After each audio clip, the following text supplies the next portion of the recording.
Autrefois, une race de chasseurs exceptionnels, les Bayas, chassaient le python d'une façon tout aussi extraordinaire, en employant un appât humain.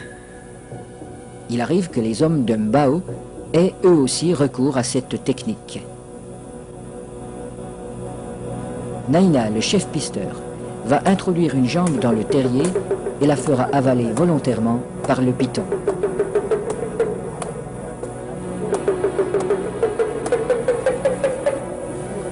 Il est indispensable de posséder le remède qui a été fourni par le sorcier.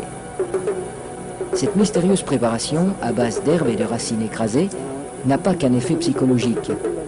Elle a le pouvoir d'attirer le serpent tout en protégeant la jambe du pisteur. Le remède agit encore comme un lubrifiant. En imprégnant un tissu qui entoure la jambe, il facilite sa pénétration dans la gueule du reptile.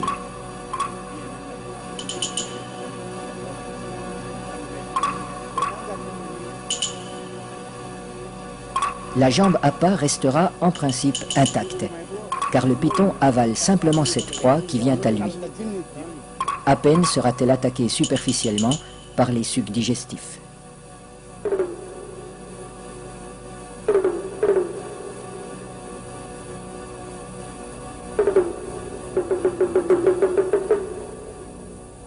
Cette chasse n'est pas sans risque. Un python particulièrement puissant pourrait entraîner l'homme dans son repère.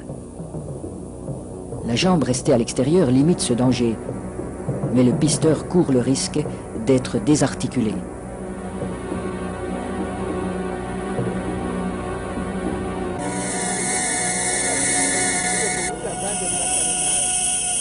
Pour rendre l'attente moins pénible, mais aussi faciliter le glissement des corps de l'homme et de l'animal, on place des feuilles fraîches sous le pisteur.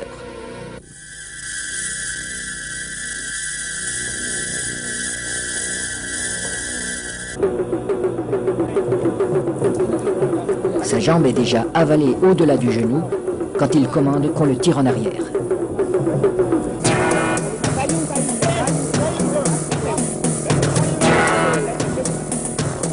Refusant de laisser échapper sa proie, le python apparaît. Les aides tirent de façon irrégulière. Il secoue le python pour l'empêcher de trouver un point d'appui. Le pisteur relève son pied à angle droit pour ferrer le serpent, à la manière d'un hameçon. L'animal se sent piégé, mais il ne peut plus lâcher la jambe. Le python est maintenu allongé. Il faut éviter qu'il ne s'enroule. Cette position lui enlève une grande part de sa force. Pour dégager sa jambe, Naina déchire la gueule du python au couteau.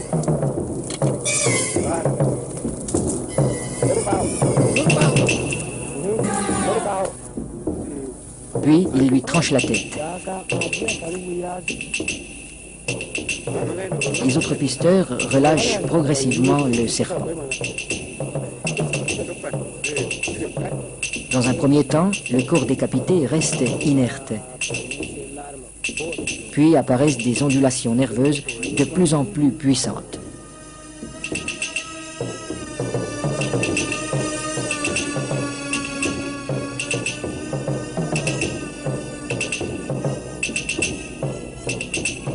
Il bougera ainsi pendant près d'une heure, prenant presque des positions d'attaque comme s'il cherchait toujours, au-delà de la mort, à menacer ses assaillants.